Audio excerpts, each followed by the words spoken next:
Olá pessoal, como vocês estão? Meu nome é Bruno Sankey e como eu disse a vocês, todo início de mês eu estarei trazendo aqui no YouTube um vídeo um pouco mais longo tratando de algum assunto que demande mais tempo para ser discutido. Esse, além de ser o primeiro vídeo do mês, é também o primeiro vídeo do ano. Então eu desejo a vocês um feliz 2022. Eu peço também, caso você ainda não seja inscrito no canal, que você se inscreva no canal, ative o sininho para receber novas notificações. E não esqueça também de deixar o seu like no vídeo, ou algum comentário, compartilhar com quem você acha que possa se interessar pelo tema. Nesse vídeo, nós estaremos falando da fenomenologia crítica. O que é fenomenologia crítica? É o que a gente vai discutir nesse vídeo. E aí, para discutir a fenomenologia crítica, esse vídeo vai consistir das seguintes partes. Nós vamos considerar as seguintes questões. Na primeira parte, eu estarei apresentando de maneira bem geral o que vem a ser o método fenomenológico. Na segunda parte, nós estaremos considerando a fenomenologia interseccional. Na terceira parte, nós estaremos trabalhando o conceito de estruturas quase transcendentais, que é um conceito da fenomenologia crítica. Na quarta parte, nós estaremos falando do conceito de qualidade de luz. E na quinta parte, para encerrar, estarei considerando a fenomenologia crítica como prática política. Para trabalhar esses conceitos, eu estarei usando como referência o livro 50 Concepts for a Critical Phenomenology, organizado por Gail Weiss e Anne Murphy, e também por Gayle Salaman. Mas os capítulos que a gente vai estar usando vai ser o primeiro capítulo e o segundo capítulo do livro. Como é um livro escrito por vários autores, os capítulos eles têm autores diferentes. Então, cada capítulo tem um autor. Nós estaremos usando o capítulo 1 e o capítulo 2 do livro 50 Concepts for a Critical Phenomenology. O primeiro capítulo que vai estar, foi escrito por Duane Davis, e esse capítulo se chama The Phenomenological Method. E o segundo capítulo, que é o capítulo escrito por Lisa Gwenter, se chama Critical Phenomenology. Então nós vamos estar usando esses dois capítulos, o da Lisa Gwenter, Critical Phenomenology, e o capítulo do David Duane, ou Duane Davis, melhor dizendo, que é o capítulo sobre o método fenomenológico. Então essas são as referências do vídeo, que vocês podem conferir na descrição também, para quem quiser se interessar mais por ler esse livro. Então vamos um pouco pensar aqui. A fenomenologia ela não é uma escola antiga, ela é bem recente. Existe pouco mais de 100 anos desde que a fenomenologia começou a se desenvolver. Então aqui a gente vai começar na primeira parte, falando um pouco do método fenomenológico. Então a fenomenologia ela tem pouco mais de 100 anos. E aí é tempo da gente se perguntar qual que é o sentido do método fenomenológico para hoje.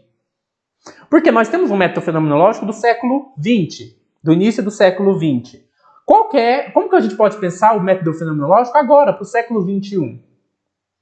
Faz necessário, então, a gente articular a fenomenologia com a contemporaneidade, com as situações, as questões da existência humana da nossa época, da nossa historicidade.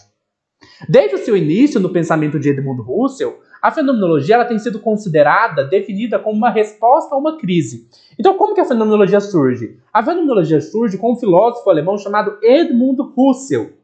E Edmund Husserl propõe o método fenomenológico como uma resposta a uma crise que vivia a sua sociedade. Então, o Husserl vai escrever uma das suas últimas obras chamada Crise das Ciências Europeias, onde ele vai constatar que as ciências da Europa elas estavam vivendo um momento de crises, porque elas não conseguiam dar uma resposta à existência humana. Isso conduziu a humanidade a um certo ceticismo.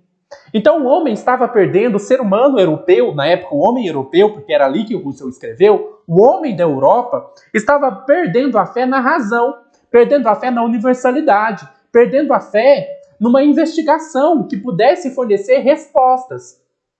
E as ciências também passavam por uma crise de fundamentos. Existia uma questão sobre se existia um fundamento sólido, um fundamento epistemológico, que pudesse servir de base, de fundamentação para as ciências. Havia também uma questão do fato de que a ciência parecia não tocar nos assuntos que diziam respeito aos problemas existenciais do ser humano. Parecia que a ciência estava muito focada em questões lá do laboratório, das pesquisas em física, moléculas, átomos, preocupada muito também nas pesquisas matemáticas, geométricas, E aí parece que faltava uma questão de considerar a subjetividade, de considerar a existência humana. Então o Russell, percebendo isso no seu tempo, ele vai propor a fenomenologia, que vai se propor a fundamentar a ciência, dar uma base sólida para a ciência e passar a considerar a subjetividade, o ser humano. Russell, ele observou a questão, então, da subjetividade. Ele deu um foco para a subjetividade, para a existência concreta do ser humano. E Russell vai observar que toda subjetividade ela é intersubjetividade. O que isso quer dizer? Enquanto, por exemplo, Descartes, ele pensava a subjetividade como se fosse uma substância encapsulada, fechada em si mesma, o Russell, ele entendia a subjetividade como algo aberto, como uma consciência aberta ao mundo. Então não é como se existisse uma coisa fechada, existe o dentro, que é a minha subjetividade, existe o fora, que é a objetividade. O Russell vai entender que não, que nossa subjetividade é aberta ao mundo, que nós estamos inseridos no mundo. E não só isso, como também nossa subjetividade ela se dá numa intersubjetividade, numa relação com o outro. Nós estamos situados no mundo não como seres isolados, nós estamos numa comunidade de egos, numa comunidade de eus. E aí, então, para o Russell, a subjetividade transcendental deve ser descrita em termos de interseccionalidade, para que se possa, então, entender... Aqui, o Russell não vai usar o termo interseccionalidade, é um termo da fenomenologia crítica.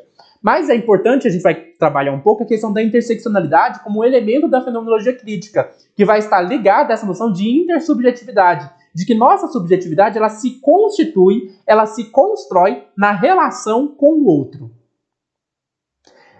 Para a fenomenologia crítica, então, a partir dessa ideia de intersubjetividade, a subjetividade pode ser pensada como interseccionalidade. E a gente vai trabalhar mais à frente um pouco sobre o que vem a ser a interseccionalidade. Vamos começar, então, com uma apresentação geral do método fenomenológico. O método fenomenológico ele é uma tentativa de oferecer descrições do mundo em que vivemos. Nós estamos inseridos no mundo. Isso eu disse para vocês. Para a fenomenologia, nós não somos uma subjetividade encapsulada. Nós somos seres em relação com o nosso mundo. O nosso mundo nos constitui e é inseparável. E o Russell entende que nós podemos, então, fazer uma descrição desse mundo. E essa descrição envolve a transformação da maneira como nós entendemos nosso mundo. O Russell vai fazer uma distinção entre duas maneiras, duas disposições, dois modos de compreender o mundo. Um que ele vai chamar de atitude natural e outro que ele vai chamar de atitude fenomenológica. A atitude natural é aquela em que nós estamos no nosso dia a dia. Nós interpretamos o mundo no nosso dia a dia a partir de certos significados e conceitos que já estão colocados. E nós tomamos esses conceitos, esses pré-juízos, essas preconcepções, esses pressupostos habituais como se eles fossem naturais, como se eles fossem óbvios. Isso que é a atitude natural. A atitude fenomenológica, por outro lado, seria uma atitude crítica. É a atitude na qual nós deixamos um pouco de lado, nós suspendemos nossos pressupostos habituais e teóricos de modo a permitir que o mundo se mostre a nós tal como ele é em si mesmo. Isso que é o permitir que o mundo se mostre a nós tal como ele é em si mesmo, colocando fora de circuito os nossos pressupostos habituais, é o que o Russell chama de epoché, ou redução fenomenológica, ou ainda suspensão fenomenológica. Quando nós entendemos que a fenomenologia é uma descrição daquilo que aparece, vemos que há algo em jogo aqui que não se resume à perspectiva subjetiva ou à visão pessoal de alguém. A forma como algo aparece para alguém, para a sua cultura, ou mesmo para qualquer cultura. Aquilo que aparece no sentido fenomenológico não é uma construção psíquica. Da mesma forma, a descrição daquilo que aparece, tal como se mostra em si mesmo, não se trata de uma descrição objetiva. Aquilo que aparece no sentido fenomenológico não é uma abstração desprovida de um mundo. É importante, então, a gente entender que quando a fenomenologia fala de abrirmos mãos dos nossos pressupostos habituais, dos nossos pressupostos subjetivos, isso não é para que encontremos uma objetividade. Porque a objetividade ela também é constituída pela subjetividade para a fenomenologia. O método fenomenológico, é importante dizer, não se trata de neutralidade. Essa coisa de deixarmos de lado os nossos pressupostos, de questionarmos os nossos pressupostos, não é no sentido de assumir uma neutralidade. Não é no sentido de pegar os nossos pressupostos e deixá-los de lado para tentar ser neutro, para tentar encontrar uma objetividade. Não é isso. Primeiro, que não é uma eliminação de pressupostos. O que é a suspensão fenomenológica? Suspensão fenomenológica não é eliminar nossos pressupostos. Suspensão fenomenológica é colocar os nossos pressupostos à mesa. É como se eu pegasse os meus pressupostos e colocasse eles diante de mim para eu ter clareza deles. Porque na maior parte das vezes, nós estamos inconscientes dos nossos pressupostos. Nós interpretamos o mundo a partir de ideias que a gente não questiona, que a gente nem percebe, que está ali determinando a nossa interpretação de maneira inconsciente. Então, o que a fenomenologia propõe? Ela propõe que explicitemos os nossos pressupostos, que tomemos consciência dos nossos pressupostos, para que então a gente possa olhar para os nossos pressupostos de maneira crítica, de perguntar de onde esse pressuposto vem? O que esse pressuposto diz para mim? O que esse pressuposto determina na maneira como eu compreendo os fenômenos? E aí o fenomenólogo faz uma tentativa de tentar deixar um pouco de lado esses pressupostos para poder deixar que a experiência se mostre a si mesma. Ao invés de eu olhar para a experiência com uma visão impregnada desses pressupostos, eu tomo clareza desses pressupostos, deixo eles um pouquinho de lado para tentar deixar que a experiência ela se mostre em si mesma. Então não é neutralidade, pelo contrário, é um posicionamento crítico em relação aos nossos pressupostos. Portanto, o método fenomenológico, de maneira nenhuma, ele pode ser entendido como uma tentativa de eliminar o preconceito subjetivo para revelar uma verdade objetiva. Ao invés disso, o fenomenólogo considera a pretensão de objetividade como um preconceito, como um pressuposto. A própria ideia de neutralidade também é um pressuposto. A própria ideia de que eu tenho que alcançar uma objetividade também é um pressuposto. A própria ideia de que eu tenho que ser neutro é um pressuposto que eu preciso olhar e questionar. Nós temos que questionar o próprio pressuposto da neutralidade. Então, por isso que o método fenomenológico não é neutralidade. Isso tem que ficar muito claro. Não é eliminar nossos pressupostos, não é ser ingênuo em relação aos nossos pressupostos. Pelo contrário, é explicitar esses pressupostos. E questionar o próprio pressuposto da objetividade. Questionar o próprio pressuposto da neutralidade. É importante dizer que a fenomenologia procura descrever os fenômenos enquanto processos. Os fenômenos para a fenomenologia não são substâncias, essências estáticas, imutáveis. Os fenômenos para a fenomenologia eles são constituídos. Eles vêm a ser, eles aparecem, eles se dão. Os principais aspectos do método fenomenológico incluem alguns conceitos, que são os conceitos de intencionalidade, epoqué, redução fenomenológica eidética, redução fenomenológica transcendental e subjetividade transcendental. Vou explicar cada um desses conceitos rapidamente. O que é intencionalidade? Intencionalidade significa que a nossa consciência está sempre direcionada para algo além dela, que é na sua correlação com o mundo.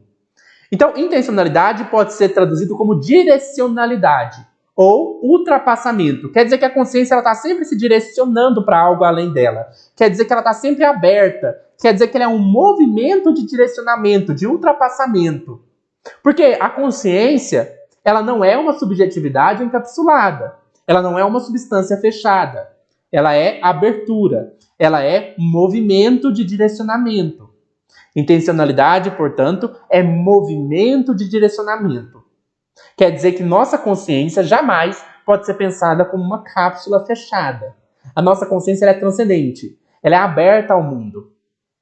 Segundo, epoqué. O que é epoqué? Eu expliquei. Epoqué é tomar consciência dos nossos pressupostos. Tomar consciência dos nossos preconceitos. Não para adotar uma atitude de neutralidade, mas para permitir que o fenômeno se mostre tal como ele é em si mesmo, a partir de um olhar menos impregnado por interpretações sedimentadas. Depois nós temos as reduções fenomenológicas. Nós temos uma distinção que é a redução fenomenológica eidética e a redução fenomenológica transcendental. A redução fenomenológica eidética, ela procura atingir o eidos, a essência da manifestação, a essência daquilo que se mostra. Então, quando eu deixo de lado os meus pressupostos, os meus conceitos prévios, as minhas interpretações sedimentadas, eu permito alcançar a essência do fenômeno. Então, eu me volto para a essência do fenômeno. Esse voltar-se para a essência do fenômeno é a redução eidética. E nós temos a redução transcendental. A redução transcendental ela busca alcançar a condição de possibilidade da experiência. Quais são as estruturas que tornam possível a experiência? Quais são as estruturas que permitem que haja algo como uma experiência? Quais são as condições de possibilidade para a experiência? Guarda esse conceito. Estrutura transcendental. Estrutura transcendental são as estruturas que tornam possíveis a experiência. E para a fenomenologia não há experiência sem subjetividade. Então há uma subjetividade, que é a subjetividade transcendental, que torna possível a experiência. E o que a gente pode pensar algumas estruturas da subjetividade transcendental? A temporalidade. Toda experiência se dá dentro de um tempo, dentro de um momento. A espacialidade. Toda experiência se dá num determinado espaço, num determinado lugar. A disposição afetiva. Toda experiência se dá a partir de uma tonalidade afetiva. Nós sempre nos encontramos numa dada tonalidade afetiva. A compreensão. Toda experiência se dá a partir de uma dada abertura de compreensão do mundo. Toda experiência se dá, né, a partir também da linguagem. Toda experiência se dá no contexto de significados. Então nós podemos pensar que existem certas estruturas que são fundamentais para que se constitua uma experiência. Sem essas estruturas não há experiência. Guarda esse conceito de estrutura transcendental, que ele é muito importante para a fenomenologia crítica.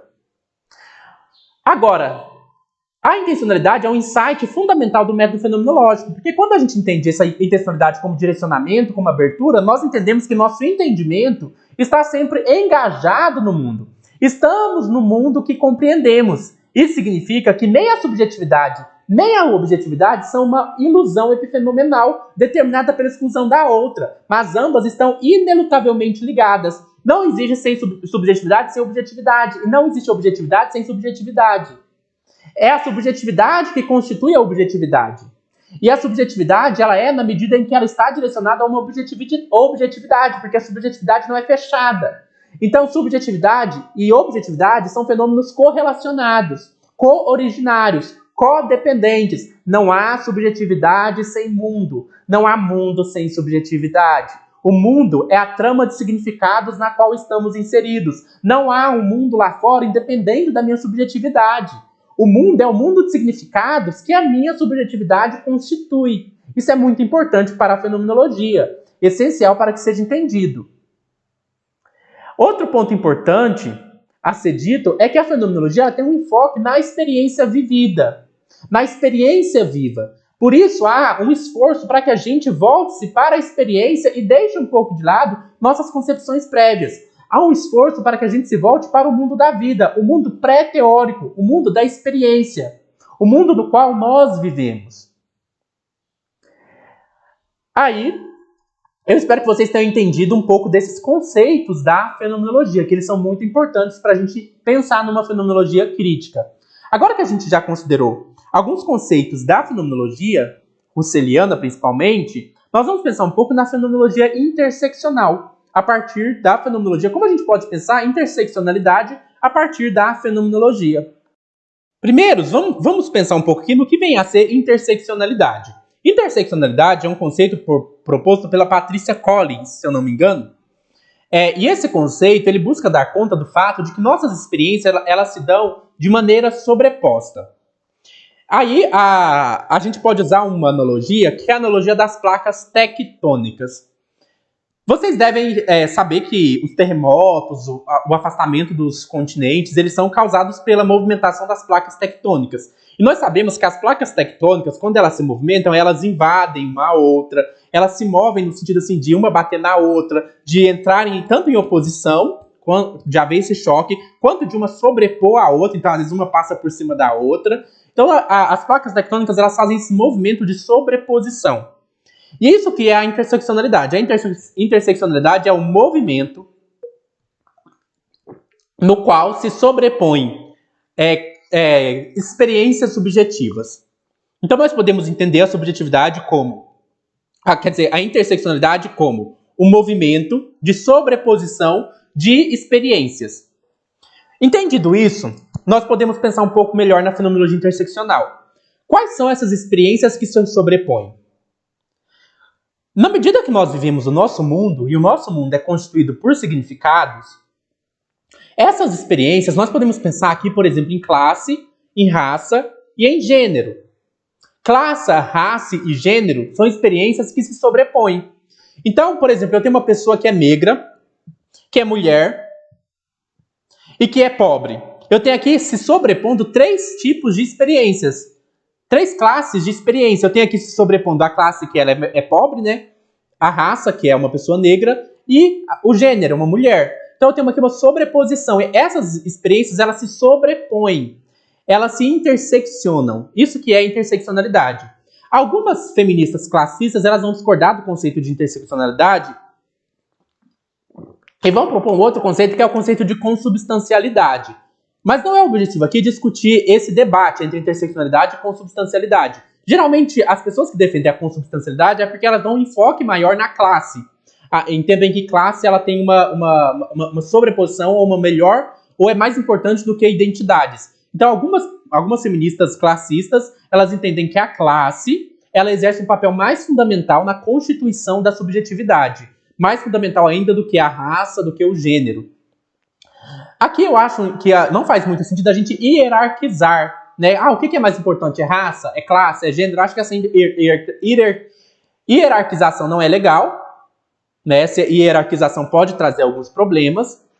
E nós podemos entender que, na verdade, essa classe, raça, gênero se sobrepõe. E que não há por que a gente escolher entre identidade ou classe. Como se, ou a gente abraça lutas identitárias, ou a gente abraça a luta de classe. Não precisa ser assim. Então, identidade e classe, ela se sobrepõem, né, como nessa interseccionalidade. E não há, isso é uma falsa dicotomia, de que a gente tem que ou ser classista ou identitário. Na verdade, não há, isso é uma falsa disjunção, como se a gente quisesse fazer uma escolha entre classe ou identidade. Entre as lutas, por exemplo, LGBTs, trans, feministas, e a luta revolucionária da classe, né, do proletariado.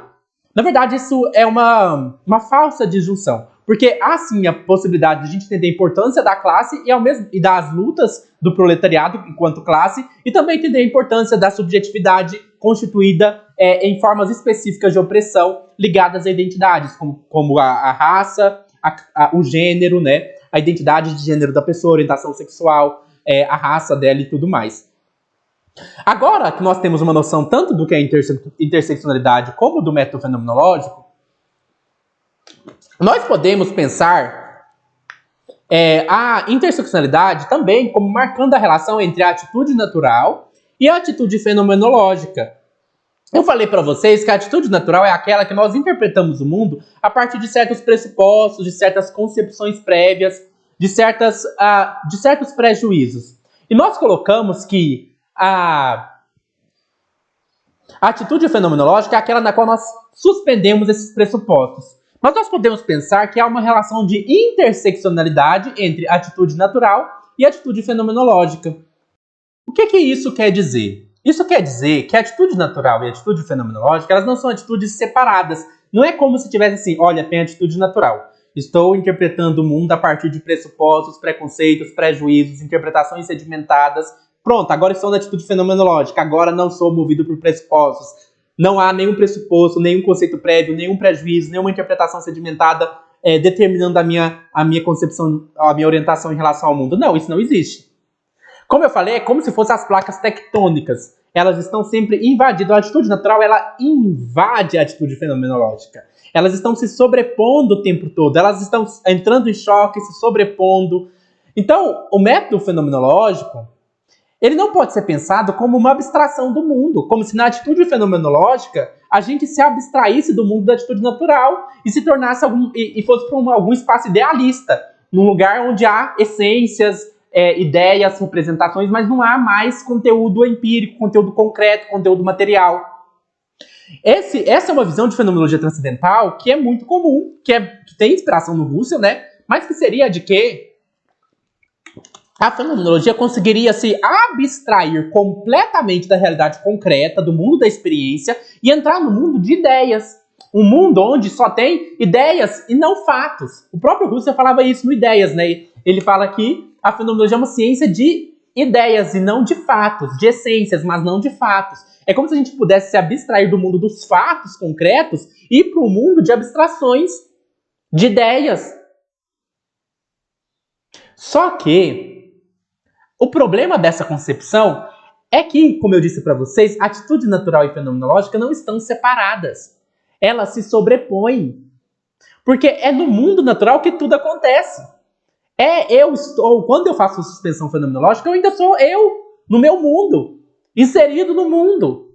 Então, o mundo da atitude natural é o local onde tudo acontece, inclusive a fenomenologia transcendental, inclusive a suspensão fenomenológica.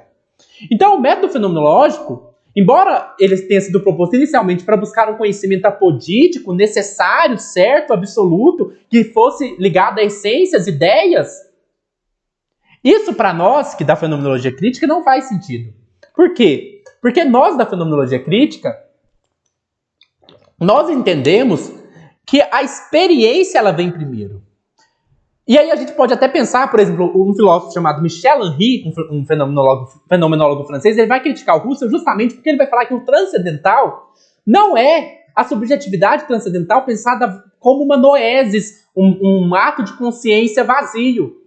Não, a subjetividade transcendental ela é a afetividade com conteúdo, com vivência. A condição de possibilidade da experiência não é uma subjetividade apodítica, abstrata anterior. A condição de possibilidade da experiência é a experiência própria, a experiência viva, o mundo da vida concreto no qual estamos inseridos. É por isso que vai surgir uma fenomenologia chamada de fenomenologia existencial, que vai se opor a essa fenomenologia idealista. A fenomenologia existencial vai entender que, a fenomenologia não pode romper com a existência concreta, histórica, viva. E aí a gente vai ter, por exemplo, Merleau-Ponty, Jean-Paul Sartre, enfatizando a importância de nós considerarmos a situação, o Heidegger também, a experiência concreta, a experiência viva, uma fenomenologia existencial, uma fenomenologia calcada na existência. Portanto, a fenomenologia crítica, ela se opõe, ela faz uma crítica à fenomenologia clássica. Porque a fenomenologia crítica, ela não rompe completamente com o mundo dos fatos, com a factualidade.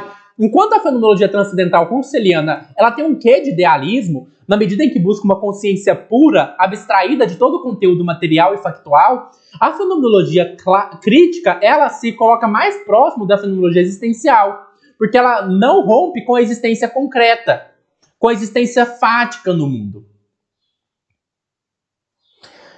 Então, é importante a gente compreender, e aí o Husserl mesmo ele vai usar uma palavra que ele fala assim, a distinção radical entre a atitude natural e a atitude fenomenológica, de forma alguma impede o intercruzamento e a sobreposição. Então o próprio Husserl já reconhecia que há um intercruzamento, uma sobreposição entre a atitude natural e a atitude fenomenológica. É importante dizer que a atitude natural não é só a atitude do cotidiano, também é a atitude da ciência empírica. Porque as ciências elas também partem de certos pressupostos que são considerados óbvios e já dados. De qualquer modo, a metáfora da sobreposição, que é a metáfora da interseccionalidade, é um termo que vem da geologia, que eu falei para vocês, da relação entre placas tectônicas, mas que a gente pode incorporar para pensar tanto a interseccionalidade entre raça, classe e gênero, quanto a interseccionalidade entre a atitude natural e a atitude fenomenológica. Então nós precisamos entender que há uma sobreposição entre a atitude natural e a atitude fenomenológica. Quando a gente entende isso, a gente entende que a fenomenologia pode ter uma relevância prática, porque já não é mais a fenomenologia pensada como abstraída do mundo, pensada como buscando uma consciência, ou buscando um eidos, buscando uma essência, buscando ideias vazias de um mundo abstrato. Não, a fenomenologia, ela se insere no mundo, porque o mundo da atitude natural está sempre invadindo, assim como as placas tectônicas invadem umas outras, se intercruzando, se sobrepondo. Então a suspensão fenomenológica ela não pode ser entendida como um completo rompimento das condições materiais e concretas da existência. E aí, como nós podemos pensar a ideia de sobreposição? Embora, como eu disse para vocês, o próprio Husserl usou o termo sobreposição, ele discordaria de quase tudo que a gente está falando aqui, né? Porque ele propõe uma fenomenologia que ainda tem um pouco de idealismo. Mas, o que a gente pode pensar? Quando a gente estuda a sobreposição em relação à geologia, a tectônica de placas ela ensina que quando uma placa desliza sobre a outra, os resultados são tudo menos estáveis, não há estabilidade, não há uma coisa fechada, definida. Uma placa, ela invade a outra, resultando em uma instabilidade profunda e generalizada, de tal forma que desconfiamos do próprio terreno em que estamos, porque pode haver um terremoto quando uma placa está deslizando sobre a outra. E aí, mesmo que Husserl possa discordar do que a gente vai falar aqui, nós da fenomenologia não podemos tomar nenhum filósofo como verdade. Nós não podemos ler Russell como se ele fosse uma Bíblia. Como um fundamentalista lê a Bíblia. Pelo contrário, o método fenomenológico é um método vivo. E o método fenomenológico ele tem um princípio. Qual que é o princípio do método fenomenológico? O princípio do método fenomenológico é se ater àquilo que se mostra tal como se mostra a partir de si mesmo. Isso significa ser anti-metafísica, anti-teoria. Nós não partimos de uma teoria para interpretar os fenômenos. Nós deixamos os fenômenos se mostrarem e nós nos mantemos fiéis até o fim ao fenômeno. Se um filósofo, se uma teoria está dificultando a maneira como a gente vê o fenômeno, se uma teoria está prejudicando que o fenômeno se apresente em si mesmo, nós podemos abandonar essa teoria, ou essa concepção, ou esse conceito filosófico. Se Russell for um obstáculo para que eu enxergue o fenômeno em si mesmo, para que eu me mantenha fiel à experiência, eu posso deixar Russell de lado. Por isso, nós, da fenomenologia crítica, nós buscamos novas maneiras de apreciar o método fenomenológico. Entendendo que é justamente ali onde há instabilidade, onde as placas tectônicas se intercruzam, que a gente encontra a vida se movendo. Nós não abandonamos o movimento instável da vida. Nós não buscamos fugir da invasão da atitude natural. Porque é a experiência viva, concreta, real, aquilo no qual devemos nos manter fiéis. Podemos entender a fenomenologia como uma fidelidade à experiência, uma fidelidade total à experiência, que é colocada em primeiro lugar, como aquilo no qual nós nos mantemos. E aí, seguindo os fenomenólogos existenciais, a fenomenologia crítica ela reconhece a praxis do projeto dessa instabilidade, dessa invasão, em vez de considerá-la como algo a ser superado por um processo de purificação. Há na fenomenologia do Russell quase que como uma ideia de que a gente tem que purificar os nossos conceitos, purificar o nosso olhar de tudo que é da atitude natural. De que nós temos que alcançar uma consciência pura, esvaziada de todo o conteúdo empírico. De que nós temos que alcançar uma essência, uma ideia pura, um ego puro, uma consciência pura, que esteja esvaziada de todo o conteúdo concreto da experiência factual. Só que a fenomenologia crítica, ela faz uma crítica à fenomenologia clássica, assim como a fenomenologia existencial faz. Porque ela reconhece essa invasão e sobreposição de diferenças como algo essencial. Para alcançar uma fenomenologia crítica, a fenomenologia ela deve ser vista como uma filosofia da diferença ao invés de uma filosofia da identidade. O que isso quer dizer? Filosofia da diferença, filosofia da identidade. Filosofia da identidade é a filosofia que busca uma essência fixa, imutável.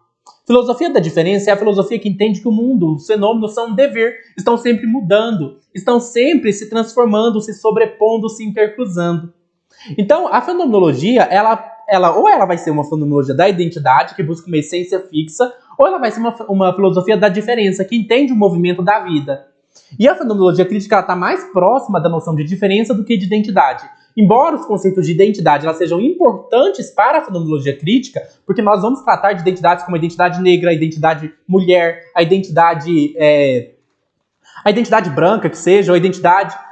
várias noções de identidade, mas nós pensamos nessas noções de identidade a partir da diferença. Nós entendemos que essas identidades não são fixas.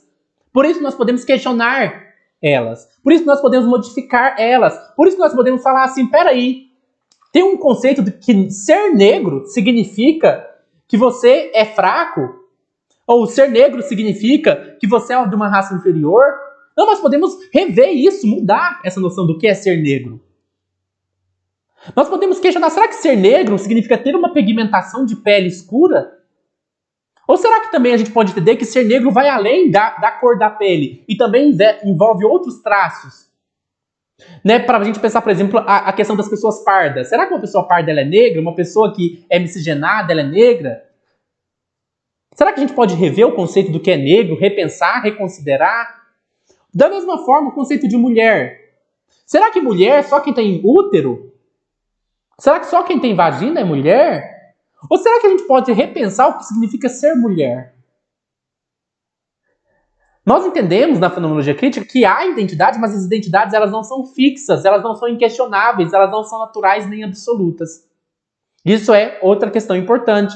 Fiel ao espírito do método fenomenológico, isso nos permite ver nossas identidades pessoais e públicas como fenômenos interseccionais, como surgindo como invasão ou sobreposição. Então guardem isso na mente de vocês. Interseccionalidade é sobreposição. E nós podemos entender subjetividade transcendental como cotranscendental, intersubjetiva. E aí nós temos o importante trabalho de Patricia Hill Collins na teoria interseccional. Collins ela aborda a interseccionalidade como situada dentro das relações de poder, como uma estratégia útil para desvelar fenômenos sociais, bem como uma praxis críticas. Eu vou pegar aqui uma definição, que é a definição de interseccionalidade da Patricia Collins. Ela fala assim: o termo interseccionalidade faz referência ao insight crítico de que raça, classe, gênero, sexualidade, etnia, nação, habilidade e idade operam não como entidades unitárias e mutuamente exclusivas, mas sim como fenômenos de construção recíproca. Inclusive, tem um pessoal da consubstancialidade que critica o conceito de interseccionalidade falando que ele não considera isso, Mas vocês podem ver que a própria Patricia Collins coloca aqui que a interseccionalidade ela precisa ser vista como construção recíproca, não é caixinhas fechadas, não é caixinhas separadas, não é como se eu pudesse falar assim: aqui tem o gênero, aqui tem a raça, aqui tem a classe, aqui tem a orientação sexual, aqui tem a etnia, aqui tem a nação, aqui tem a habilidade, aqui tem a neurodiversidade. Não, gente, não é assim. Não é. Não são caixinhas separadas, elas estão se sobrepondo. Lembrem das placas tectônicas. Elas se intercruzam e elas se constituem nesse entrelaçamento. Não é como você vai virar para uma mulher branca, quer dizer, uma mulher... Vamos colocar aqui uma mulher negra, trans, lésbica, sei lá. Olha aí, a orientação sexual dela. Não é como se eu pudesse... aqui ela é lésbica, uma caixinha. Aqui ela é trans, outra caixinha. Aqui ela é negra, outra caixinha. Não. Tá tudo misturado, tá tudo intercruzando-se. Isso que é interseccionalidade. Eles estão interconectados. Eles se sobrepõem, assim como as placas tectônicas. Então, isso que é a fenomenologia interseccional. A fenomenologia interseccional, ela busca, primeiro, entender que a atitude natural e a atitude fenomenológica elas são interseccionais, elas se sobrepõem, elas se invadem uma outra. Segundo, ela faz uma crítica à fenomenologia enquanto idealista, porque a fenomenologia tem que ser existencial, ela tem que estar calcada na existência concreta, ela não pode ser um idealismo abstrato que foge do mundo real. Terceiro, que a gente pode colocar, a fenomenologia, ela entende a importância, a fenomenologia interseccional, de pensar classe, raça, gênero, sexualidade como se intercruzando, porque a experiência para a fenomenologia ela é intersubjetiva, ela se constitui na correlação com o mundo e com o outro, de modo que eu não posso ser pensada como um sujeito individual. Eu sou constituído na intersubjetividade, é por isso que raça, classe, gênero tem importância, porque o que importa não é só eu individual, não importa a classe que eu faço parte, importa a raça que eu faço parte, porque eu estou na relação com o outro, com a sociedade, com o mundo. Eu não sou um sujeito encapsulado, separado. Então eu espero que vocês tenham entendido o que vem a ser a fenomenologia interseccional. Compreendida a fenomenologia interseccional, nós podemos ir para a terceira parte, que é o conceito de estruturas quase transcendentais. O que vem a ser o conceito de estruturas quase transcendentais, que é um conceito específico, bem fundamental, da fenomenologia crítica? Olha, vamos pensar aqui no termo transcendental primeiro para a gente entender isso. Eu já expliquei um pouco, mas eu vou retomar um pouco aqui. O Kant, por exemplo, ele escreveu um livro que chama Crítica da Razão Pura para buscar as estruturas transcendentais da experiência. O que ele entendia que seriam essas estruturas transcendentais? Elas seriam coisas que vêm antes da experiência e que dão a base para que haja uma experiência. Quer dizer que sem essas estruturas básicas não haveria experiência. E o Kant vai falar, por exemplo, o tempo. Toda experiência acontece num tempo. Ele vai colocar lá na estética transcendental o tempo e o espaço. Não tem experiência sem tempo e sem espaço. E isso, tempo e espaço, fazem parte da subjetividade transcendental. Subjetividade que torna possível a experiência. Depois ele vai também falar das categorias do entendimento, a causalidade, por exemplo. né? A noção de causalidade, ela estrutura a experiência, ela constitui a experiência, ela molda a experiência, ela torna a experiência possível e a constitui, a molda. É como, eu vou explicar para vocês, é como uma forma. Vamos supor, eu quero fazer um bolo. Eu pego a massa e coloco dentro de uma forma. O que a forma vai fazer? Ela vai tornar possível o bolo, né? Porque vai precisar de uma forma para a massa ficar lá dentro. E ela vai tornar possível, e ela vai moldar também o bolo. Ela vai moldar a massa. Isso que são as estruturas transcendentais. Elas moldam a experiência e elas constituem a experiência. O Russell vai entender a importância de pensar essas estruturas transcendentais. Tanto é que ele vai falar da subjetividade transcendental, ele vai pensar a correlação intencional entre consciência e mundo como fundamental, ele vai chamar de a priori da correlação intencional. O que é a priori? Aquilo que vem antes da experiência e torna possível a experiência. E o que vem antes da experiência e torna possível a experiência? A correlação entre subjetividade e mundo, entre consciência e mundo. Essa correlação é que torna possível a experiência. O Heidegger também, no livro Ser e Tempo, ele vai fazer a mesma coisa. Ele vai buscar as estruturas transcendentais que tornam possível a experiência. Que ele vai falar a disposição afetiva. Toda experiência se dá numa dada tonalidade afetiva. A compreensão. Toda experiência se dá numa abertura de mundo. Então ele vai colocar, o Heidegger vai colocar o ser no mundo, né, como fundamento para a experiência. E depois nós vamos ter outros autores, como Michel Henry, que vai pensar a experiência como sendo condição da própria experiência. O que torna possível a experiência? Por exemplo, para o Michel Henry, não é uma coisa antes da experiência, é a própria experiência, que é a afetividade. Então, alguns autores apontam que a afetividade é o que torna possível a experiência, que a condição de possibilidade da experiência é a própria experiência, que não é alguma coisa idealista antes da experiência. Tendo entendido esse conceito de transcendental, a gente pode entender o que vem a ser o conceito de que transcendental. Que transcendental ou que transcendental? O que é o que transcendental? É uma coisa que é quase transcendental. Quase transcendental. Coloquem isso em mente. Quase transcendental. Vamos pensar o que vem a ser o que é quase transcendental. Quase transcendental seria uma estrutura que ela constitui a experiência, mas que ela não é a priori. Então, podemos definir assim, estrutura quase transcendental. É uma estrutura que condiciona e constitui a experiência, mas ela não é a priori nem imutável. Ela não é totalmente anterior à experiência. E isso que é legal, que a gente pode fazer uma correlação com Michel Henry. Não tem uma estrutura idealista antes da experiência. As próprias estruturas que tornam possível a experiência são constituídas pela própria experiência. Só que essas estruturas, elas não são transcendentais no sentido absoluto. Por que elas não são transcendentais? Porque elas não são a priori, elas não são anteriores à experiência, elas não são absolutas, elas não são imutáveis, porque elas podem modificar-se, elas podem se modificar. Quais são essas estruturas? Vamos de novo pensar na questão da forma. Eu falei para vocês que eu pego a massa, coloco na forma e ali se dá. O que seria uma estrutura quase transcendental? Primeiro, é uma estrutura que constitui a experiência, que é quase impossível que haja uma experiência sem ela. Isso significa que toda experiência vai se dar condicionada por essa estrutura. Vou dar um exemplo para vocês. Nós vivemos num país que existe uma estrutura que a gente chama de branquitude, ou racismo também a gente poderia chamar assim. Isso significa que tudo que acontece na nossa sociedade, na medida em que segue o seu curso natural, vai ser racista. Mesmo se a pessoa não fala assim, eu vou ser racista. Não, vai ser racista.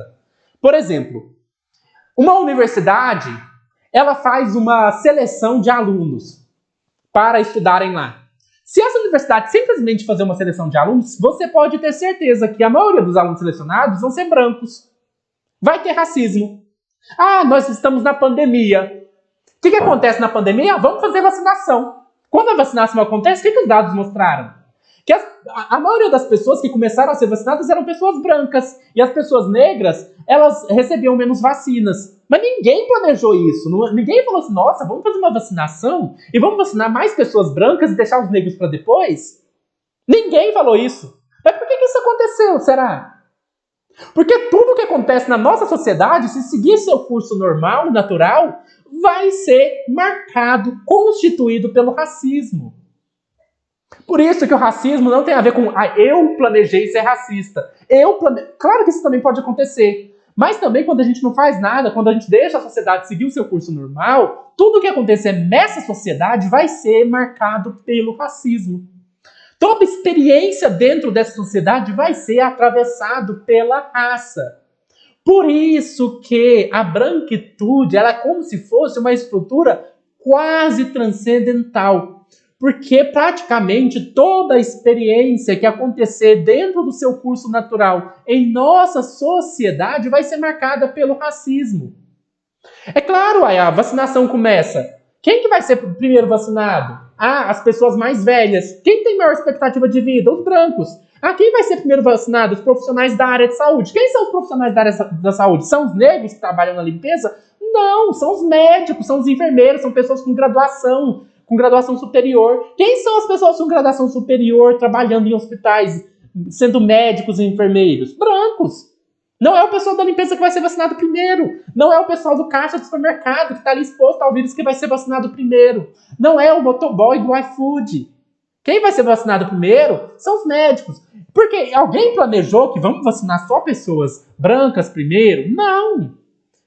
Mas é que nós vivemos numa sociedade que se as coisas seguirem o seu curso natural, elas vão, mesmo se a gente não planejar, estarem moldadas, marcadas, impregnadas, atravessadas, perpassadas pela branquitude, pelo racismo. Não precisa existir alguém falando, nossa, eu acho que a gente tem que segregar os negros. Não existe, não precisa ter um apartheid planejado para a população negra ser empurrada para as favelas e a população branca ser empurrada para os bairros ricos. O apartheid, por assim dizer, acontece de maneira natural, já dada. Essas estruturas são quase que tomadas como naturais. Essas estruturas, é importante dizer, elas só não são chamadas de transcendentais porque elas não são a priori, no sentido de serem absolutamente anteriores à experiência e operarem da mesma maneira independente de contextos específicos. No entanto, a gente pode chamá-las de quase transcendentais porque essas estruturas desempenham um papel constitutivo na formação do significado e do modo como se dá nossas experiências. Quais são as estruturas quase transcendentais? Podemos citar o patriarcado, a branquitude, a heteronormatividade, porque essas estruturas permeiam, organizam e reproduzem a atitude natural de maneiras que vão além de qualquer objeto particular de pensamento. Não se trata daquilo que se vê, mas sim de formas de ver, de como se ver, de formas de construir o mundo, de construir subjetividades. O patriarcado, por exemplo, ele subjetiva a mulher. Ele diz como a mulher deve ser enquanto sujeito. Quer dizer que a própria subjetividade, o modo como as pessoas se subjetivam, se dá pelos dispositivos de gênero. O modo como sua subjetividade, sua identidade se constitui, se dá condicionada, moldada por essas estruturas. A fenomenologia crítica, então, ela leva em conta as formas que passam desapercebidas quando não se constrói uma prática sustentada na reflexão crítica. A fenomenologia transcendental, crítica, ou fenomenologia quase transcendental, ela busca questionar, refletir criticamente sobre essas estruturas quase transcendentais. Mas é importante dizer, elas são quase transcendentais, elas não são transcendentais. Por que elas não são propriamente transcendentais? Porque nelas não há nada necessário ou permanente. E elas nem mesmo operam de maneiras estáveis e consistentes em todos os contextos. Mesmo dentro de um dado momento histórico, sujeitos posicionados de forma diferente tendem a ter relações divergentes com estruturas sobrepostas. Se você é branco ou se você é negro, a categoria raça vai ser diferente a maneira como isso vai moldar a sua experiência. Se você está na Idade Média, se você está na Idade Moderna, o patriarcado vai se expressar de maneiras diferentes. Então essas estruturas elas não são estruturas imutáveis ou que se expressam de uma maneira rígida, sólida, do mesmo jeito em qualquer momento histórico, em qualquer cultura, em qualquer momento, em qualquer lugar social. Mas, no entanto, essas estruturas geram as normas do mundo da vida e a atitude natural daqueles que as habitam. A fenomenologia clássica, ela negligencia essas estruturas. Por isso, a fenomenologia crítica ela busca superar a fenomenologia clássica. A fenomenologia crítica, ela busca superar a fenomenologia clássica porque ela entende que não é possível negligenciar as estruturas quase transcendentais na medida em que elas moldam a experiência. Portanto, as estruturas quase transcendentais elas não podem ser excluídas da atitude fenomenológica.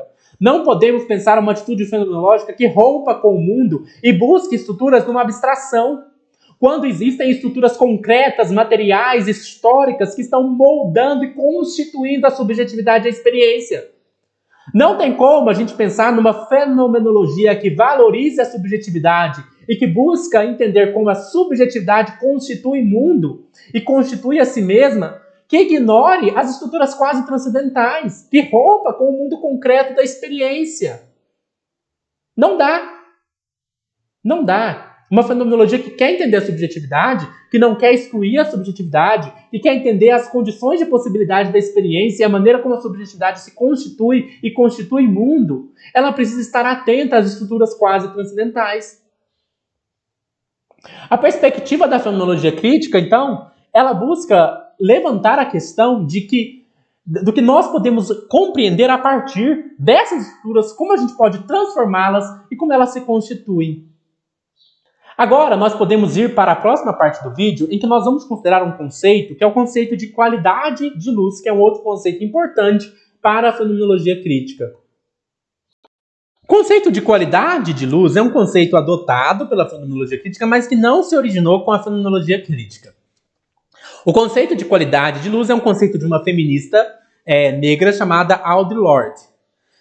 Num poema, numa poesia chamada Destilação Reveladora da Experiência, ela vai explicar, ela vai desenvolver o conceito de qualidade de luz. Ela diz assim: a qualidade de luz, sob a qual analisamos nossa vida, tem efeito direto na forma como vivemos, nos resultados obtidos e nas mudanças que desejamos provocar por meio de nossa vida. É sob essa luz que damos forma às ideias que nos fazem buscar nossa magia, para então torná-las realidade. Isso é a poesia como iluminação. Pois é através da poesia que nomeamos essas ideias que, até o poema, não têm nome nem forma, estão prestes a nascer, mas já foram sentidas. A destilação da experiência da qual a verdadeira poesia brota dá à luz o pensamento, do mesmo modo que o sonho dá à luz o conceito, o sentimento dá à luz a ideia, o conhecimento dá à luz precede a compreensão. O que isso quer dizer? Os nossos conceitos, a maneira como a gente olha para o mundo, a nossa orientação, a nossa perspectiva, ela funciona como uma luz. Uma luz. Por exemplo, eu estou num quarto. Vamos pensar que eu estou num quarto. Ali tem vários objetos, esse quarto é escuro. Se eu pegar no quarto e acender uma lanterna, então eu acendi uma lanterna. Essa lanterna, ela vai me permitir ver coisas. Dependendo de onde eu aponto a lanterna, da qualidade da minha luz, da cor, da intensidade, da força, eu vou conseguir ver certos objetos e não ver outros. Ou ver certos objetos de uma dada forma e não de outra. Se eu tiver com uma luz que seja azul, por exemplo, talvez eu veja todos os objetos com uma cor diferente do que eu veria com uma luz amarela. Também, se a luz abrange uma área desse tamanho aqui, eu vou conseguir ver certas coisas e vou deixar de ver outras. Então, é assim que funciona a nossa compreensão de mundo. E aí, isso que seria a qualidade de luz. Então, o que é a qualidade de luz? A qualidade de luz é a maneira como a gente vê o mundo.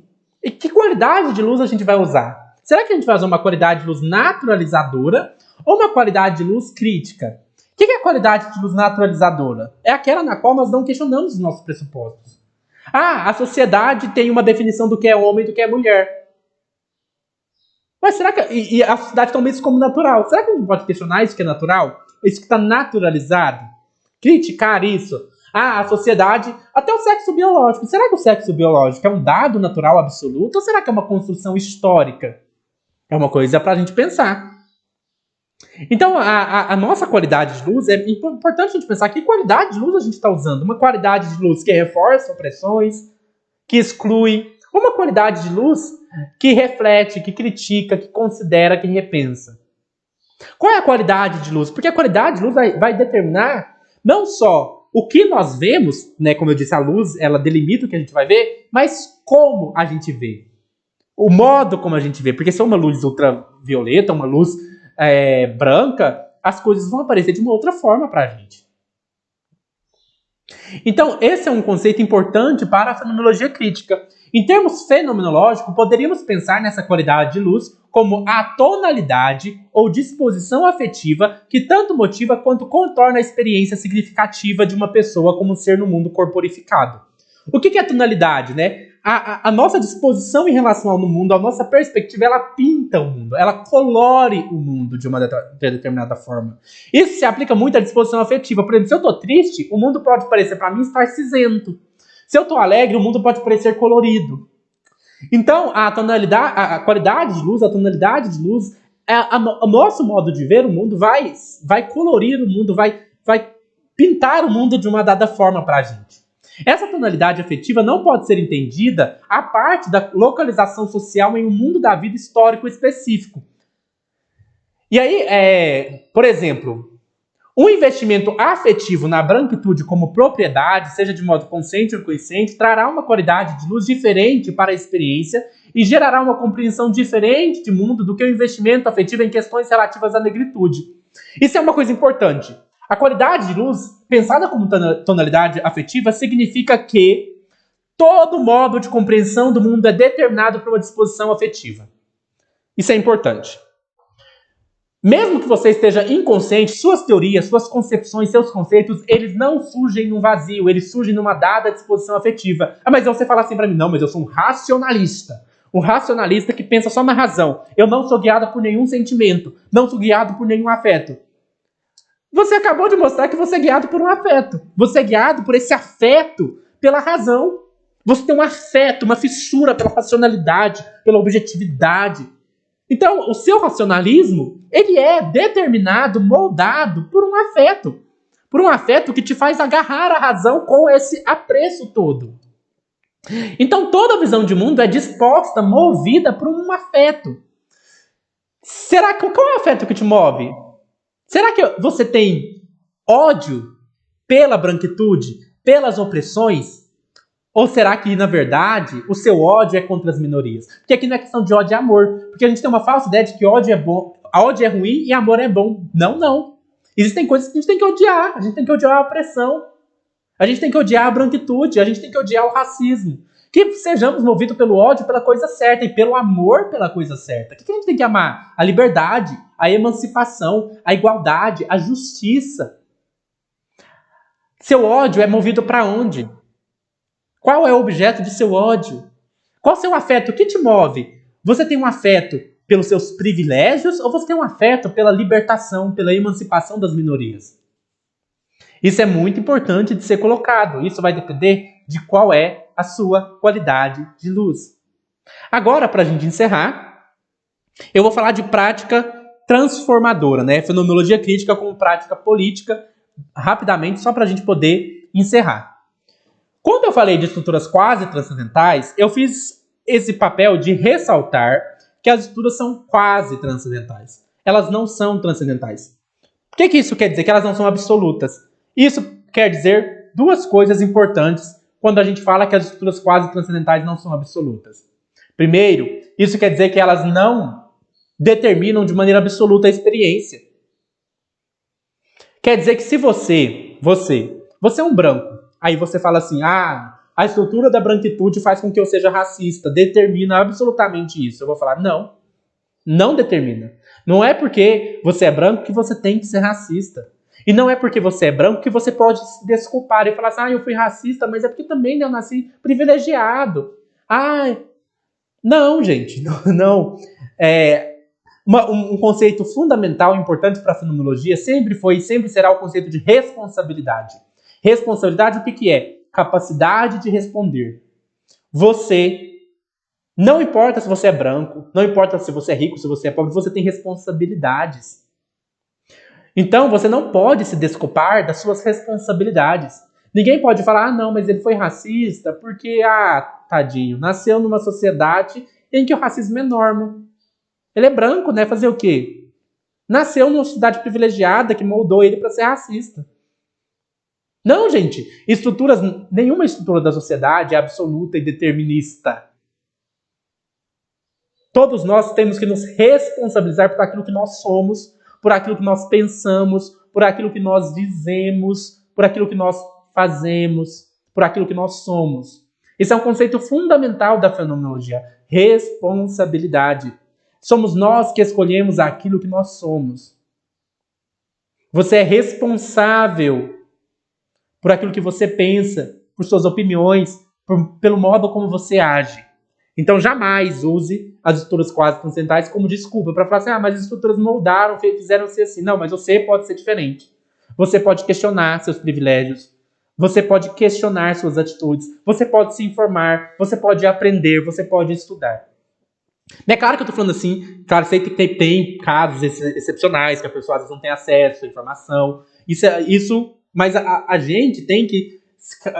a pessoa precisa se responsabilizar na medida daquilo que está dentro do alcance dela para se tornar uma pessoa menos racista.